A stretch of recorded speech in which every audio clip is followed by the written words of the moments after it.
महाभारत में अर्जुन को सिर्फ मच्छी की आंख दिख रही थी, उसी प्रकार मुझे सिर्फ मच्छी की आंख दिख रही है।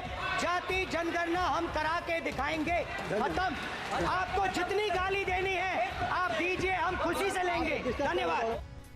लोकसभा में नेता प्रतिपक्ष राहुल गांधी ने लोकसभा में बजट पर चर्चा पर बोलते हुए कहा कि भाजपा ने एक चक्रव्यूह की रचना की है। इस चक्रव्यूह में भारत की जनता को फंसाया गया, लेकिन राहुल गांधी ने दावा किया कि वे भाजपा के इस चक्रव्यूह को भेदेंगे।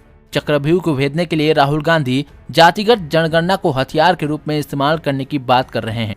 लोकसभा में बजट पर बोलते हुए राहुल गांधी ने कहा, देश की जनता को भाजपा ने एक चक्रव्यूह में फंसाया। इस चक्रव्यूह को 6 लोग कंट्रोल कर रहे हैं। हिंदुस्तान के युवाओं, किसानों, माता बहनों, स्मॉल और मीडियम बिजनेस के साथ किया जा रहा है। इन सभी को चक्रव्यूह में फंसाया जा रहा है। साथ ही राहुल गांधी ने पेपर लीक मामले पर भी केंद्र सरकार पर हमला किया। उन्होंने कहा, बजट में वित्त मंत्री ने पेपर लीक पर एक भी शब्द नहीं बोला। शिक्षा पर 20 साल में सबसे कम बजट दिया गया। बजट में सरकार ने मध्यम वर्ग के साथ धोखा किया है।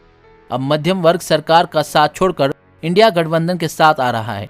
कांग्रेस जातिगत जनगणना के पक्ष में है। राहुल गांधी ने कई बार अपने चुनावी भाषण में इसका जिक्र किया था। उन्होंने कहा था कि अगर वे सत्ता में आते हैं तो जातिगत जनगणना कराएंगे।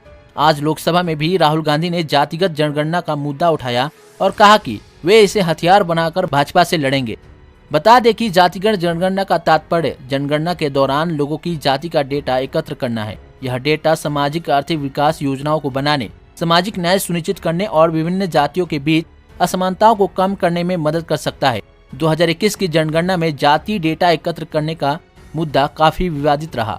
कोविड-19 महामारी के कारण जनगणना स्थगित हो गई थी और बाद में सरकार ने जातिगत डेटा एकत्र करने के प्रस्ताव को वापस ले लिया।